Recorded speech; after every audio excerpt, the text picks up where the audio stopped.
This podcast is sponsored by ebookit.com, self-publishing solutions for the independent author and small press. Visit us today at ebookit.com. Welcome to the Toastmasters Podcast, the official podcast of Toastmasters International. Hello, everybody. This is Greg Gazin. And I'm Ryan Levesque.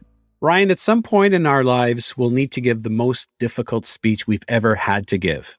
Now, today's guest has found himself in these gut-wrenching situations, both as part of his work and his personal life. Ryan, who are we speaking with today? Our guest today is Robert A. Navarez.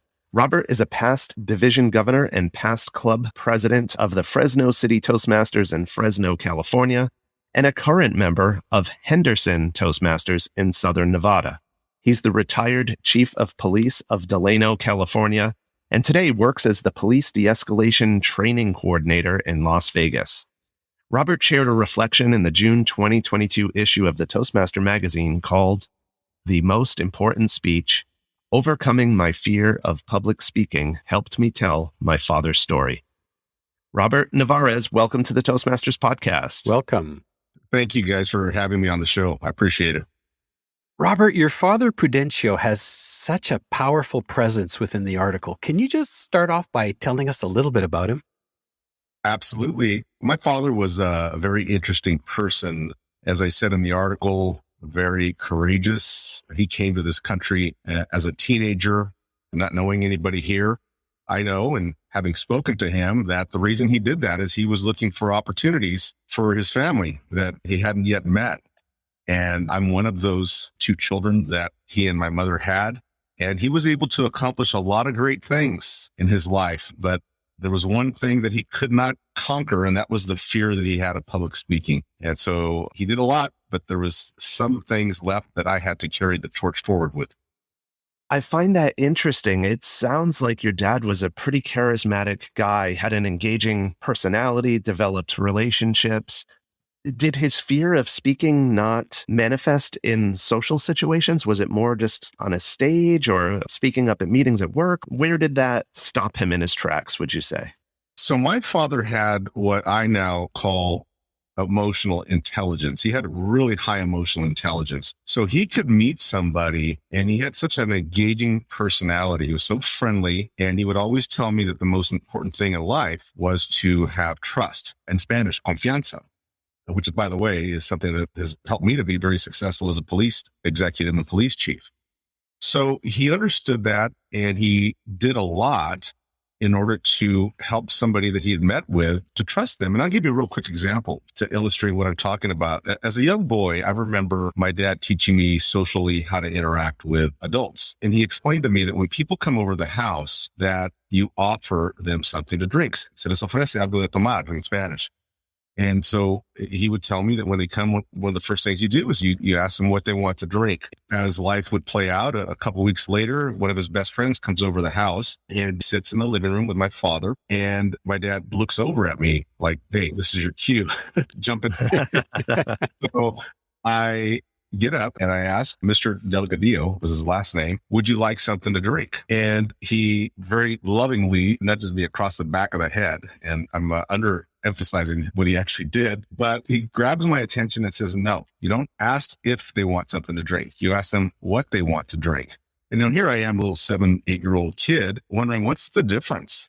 Well, I know the difference. And he explained it to me. He says, when you ask somebody if they want something to drink, you're implying that you're going to be kind of put out by asking them what they want to drink. You're implying that it's understood they're going to drink something. It's just a matter of what their choice is. And then even if they say no, you still go and get several drinks, put them out so that they can choose. And so that's just an example of how my father understood how to connect with people.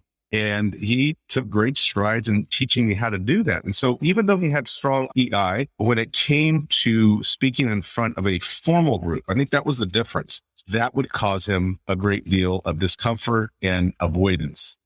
And when he started to promote through the largest cannery in the world at the time, as a manager with very broken Spanish, he would just freak out and panic. And later on, it really led to a lot of avoidant behavior. He would just not go to work on days where he had to speak publicly. Was it worse when he was expected to speak in, well, he didn't speak English, so maybe I'm Or did he learn some English? He spoke English, but he spoke very broken English.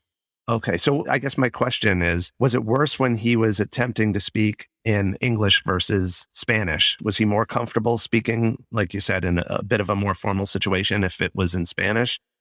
Yes, absolutely. So at work, he was expected to speak English. And so he was able to do that, for example, supervising people. But when he got called into a formal setting, for example, a meeting, and he was very clear about that, it was the meetings where he would sit at a round table with others that had a strong command of the English language. And he was just scared to death that he would be called upon.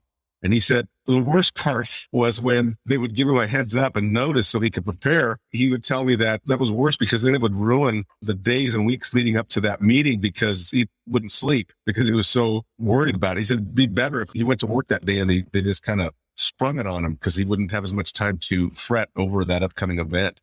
But it had everything to do with the formal state of the meeting and also the fact that he was going to be expected to answer in English, which was not his primary language.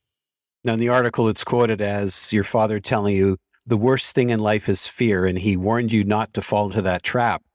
And I guess you realized that once you were promoted to management within the Fresno police, you realized that you could not escape public speaking. And I'm just wondering, was that when you found Toastmasters?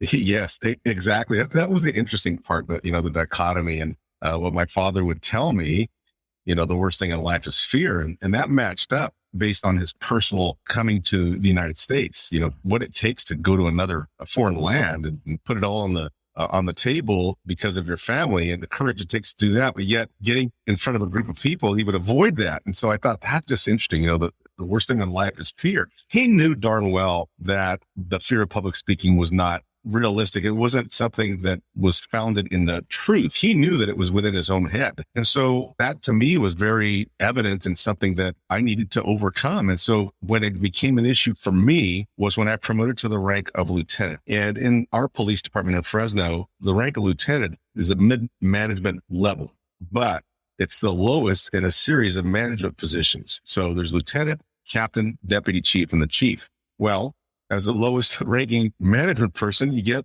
the distasteful events, the distasteful assignments. And so guess what I would get over and over again? Public speaking, whether it be block parties, whether it be television interviews, it didn't matter. I would get those events. They were delegated to me. And I later learned out why, because most everybody has a fear of public speaking. I now know that public speaking by far over the years when people have been polled is the thing that is feared the most, even above death. People would rather die and be in the box than the person talking about the person in the box. And I saw that in the Fresno Police Department. I would get delegated those assignments. Well, I didn't have a choice. I couldn't delegate it any further down. So I thought, I'm at a crossroads here. I'm afraid of this. It doesn't make any sense. There's got to be a way for me to overcome it.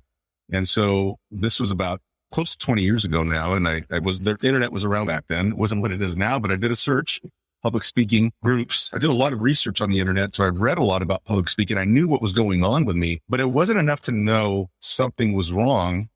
It had to be an environment where I could actually practice and experience the fear. And that's when I came upon Toastmasters. I found several Fresno area Toastmasters.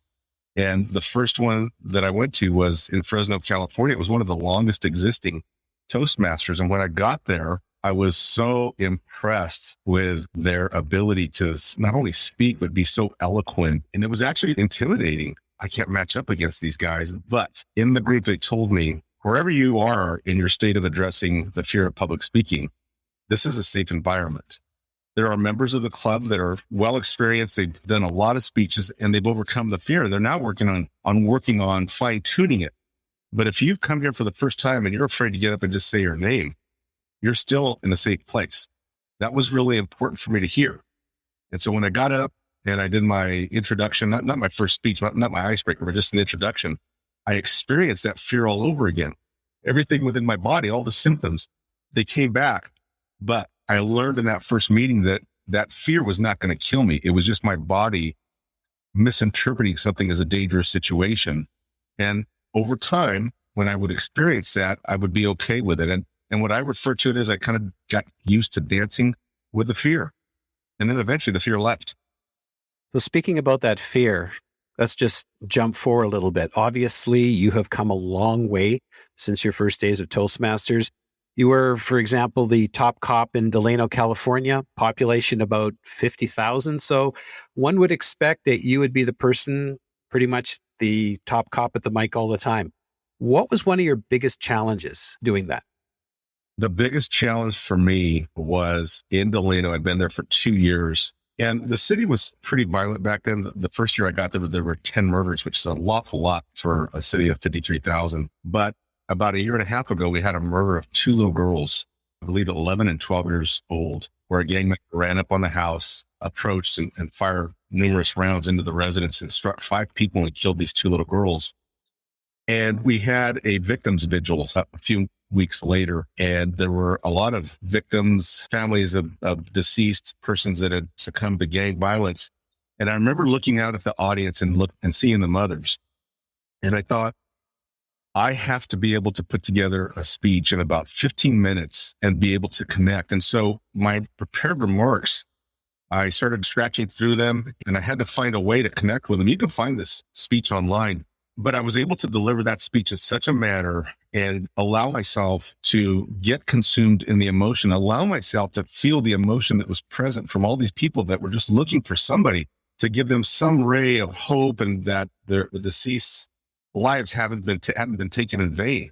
And after I gave the speech, I had several mothers come up to me and tell me that the speech somehow had made them feel a little bit better and soothed them.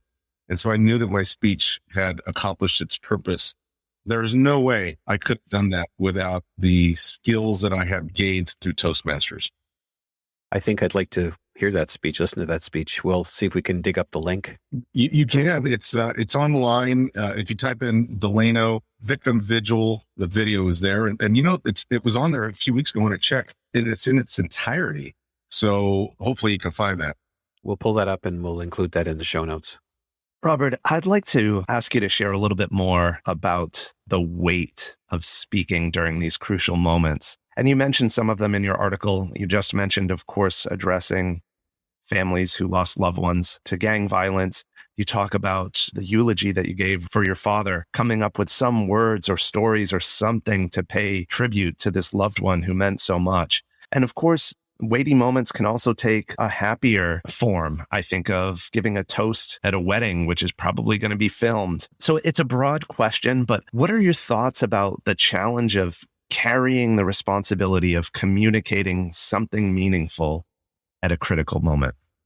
Yes, that's a really good point. And that's the thing with fear. And I've learned a lot in my years. In addition to public speaking, another passion that I have is mental wellness with police officers. I speak regularly. In fact, I'm going to speak this afternoon to first responders struggling with post-traumatic stress disorder.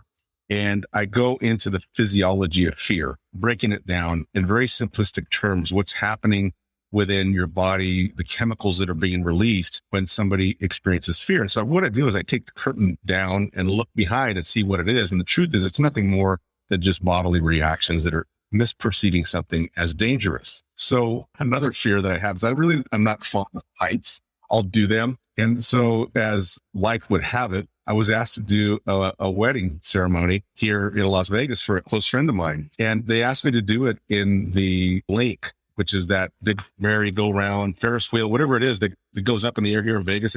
You're familiar with it? It's a bunch of spheres with people in them, and it's not very large. Well, yes, yeah. You're familiar with it. So I get in this thing. First of all, I'm trapped. It goes very high, and now I got to do a speech. So I got to face 3 spheres all in one, and I'm looking at this thinking, you got to be kidding me. This is almost comical that now I'm having to deal with 3 fears at once. So Right. Whenever I start feeling that way, like I feel like the fears kind of getting the better of me, I just take the approaches. Who cares? I don't care. I'm not getting paid to do this. So they get what they get. And when I take that approach, what it does is it eliminates that fear, because it eliminates all of that extra weight that I don't need to be burdened with. And I'm free to just speak. And that becomes really important when I am told I'm going to be doing something in a month or 2 months. I don't get afraid anymore. Like, remember my dad, I told you earlier, my father would get more nervous, worried about the event coming up if he had a heads up because he had more time to stress over it. I don't get that anymore. If a fearful thought comes up, then I simply say, who cares? I really don't care. And so that's how I'm able to handle the weight, by really taking the devil may care attitude. And that's what puts me in a better place to deliver a really good speech, to include the one that when I eulogize my father.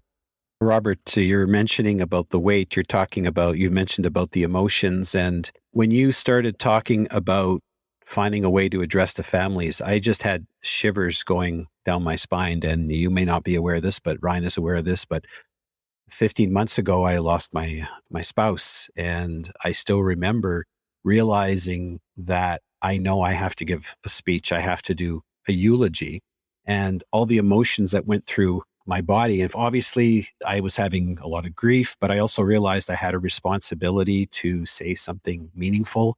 You only really have one opportunity to say what you're going to say. Now, some people just get up there and they just, obviously, they're so emotionally just sort of babble on forever.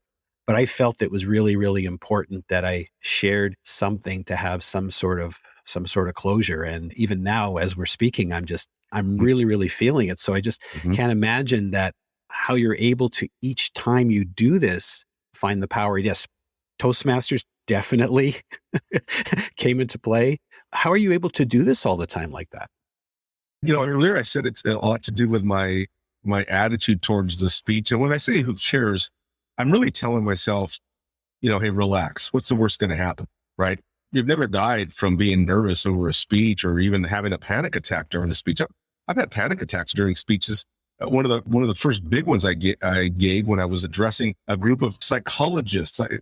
Real quick story. When I was overcoming my fear of public speaking, I was working very closely with a police psychologist at the Fresno Police Department. And she asked me to do the graduation speech for a bunch of police psychologists at a standing room only event at a big theater. And so I get up there and I'm sitting with a bunch of people wearing what's called regalia. I'm not a doctorate level graduate, so a lot of this was foreign to me. And I'm sitting up there in my police uniform and I'm looking around thinking, I don't belong here. And I started to experience a panic attack while I was up there. And eventually, because I'd learned how to dance with fear, I just would tell myself, hey, it'll pass. And eventually it did. And I got up and I just smoked it. And the reason I was able to do that was because I'm not afraid of that sensation anymore. And that's what allows me to have the emotions that you need in order to give a good speech, because I needed to have emotion there. Obviously, I had emotion at my father's funeral. I cried during my presentation, but there's nothing wrong with that. You can incorporate that emotion. The audience wants to hear that emotion, but not as a speaker be so consumed with it. Oh my goodness, I'm experiencing emotions. It's okay. They're just emotions. And I think that's what I've learned to do, is incorporate that into my speech so that I'm able to connect more. And I'm not like by myself, because I've gone to Toastmaster International contests and I have seen the winning speeches are people that are able to present with the emotion, but not get consumed where it takes away from their speech. Absolutely. I agree. Wow, Robert, I hope that our listeners, particularly those who do struggle with a fear of speaking, are getting a sense of hope today, listening to you, knowing the family background you came from, with a wonderful dad, but a dad with a debilitating fear of public speaking, and then struggling through it on your own and continuing to push through. And I'd like to actually acknowledge both you and your father for a moment. First, your father for sharing so vulnerably with you about his fear and how it held him back in life, and his encouragement for you to not fall into that same trap. It sounds like he gave you a really great gift. And then secondly, I want to acknowledge you, Robert, because it took something to receive that gift. It wasn't just unwrap the paper and there you have it. It became a challenge you had to wrestle with and struggle through. It could have been so easy to say, look, this is the family I came from. Fear of public speaking is in my DNA. I can't do this. But you took your father's advice to not let the fear stop you. And your community is better for it. Your family is better for it. Our listeners are better for it. So thank you. Well, thank you guys for my chance to share this with today's audience. Yeah, as soon as I read the article, I rang up Ryan and I said, Ryan, we need to talk to Robert, because like I said, I read the article and I felt sad, but at the same time, I felt really engaged and very hopeful. It just felt really good. It felt really good. Actually, what Greg said to me is, I believe you used the words, Greg, this is what Toastmasters is all about. I don't know if you remember saying that. I did. And it was funny because obviously I wanted to share the story, but the Toastmaster connection was it was so evident. And we really appreciate the fact that you took the time to write that particular article. Well, and also, Toastmasters, when I do get emotional, and when I'm addressing Toastmasters clubs, in fact, Sierra Toastmasters was was the group that I went to first. My first Toastmasters meeting was Sierra Toastmasters, and it had been founded like 70 years before. And as a Toastmaster governor, when I would go to the club presidents and the meetings, and I would tell them, just think about the significance of your group. Here you are in the year 2018, 2022, whatever, and you're forming your club, not knowing that in 30 years, 50 years, 100 years, there's going to be somebody struggling with public speaking. And because of the work that you're doing to create this club, you're providing an environment for somebody to go and overcome that challenge. Isn't that powerful? That's what you're doing. So recognize the significance of it. And sometimes it's a lot of work. It's very meticulous, doing everything it takes to put together a Toastmasters club and keep it running functionally. But that's the inspiration. And when I talk about that, there were pioneers that put together a club in Fresno that helped me overcome this. And I get grateful for them. I'll never meet them, but without them, I wouldn't have had that opportunity. That makes me emotional.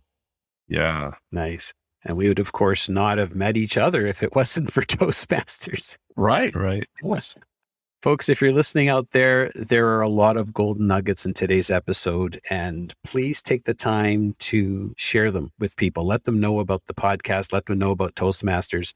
You can find the Toastmasters podcast at toastmasterspodcast.com. Apple, Google, Spotify, and pretty much anywhere you get your podcasts. Robert, it has been a total pleasure to chat with you today. Thanks for coming on to have this. This was a very different conversation today for the podcast, but a beautiful one. For folks who might want to reach out to you, ask you a question or two, pick your brain, is there a way that they could get in touch? Absolutely. They can reach out to me by email at dcnavarez, Nevarez, @hotmail.com, or they can visit me on LinkedIn. I have a presence there, and they can message me, or they can private message me through that platform. We'll include that information in the show notes as well. Robert Navarez, thanks so much for coming on the show today. Thank you. It's been an absolute pleasure, Robert. Thank you. Thank you, guys.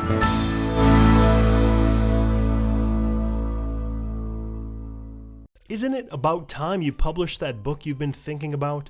We can help with that. At ebookit.com, we've been providing authors and small presses with ebook publishing services since 2010. Visit us today at ebookit.com and let us know how we can help you.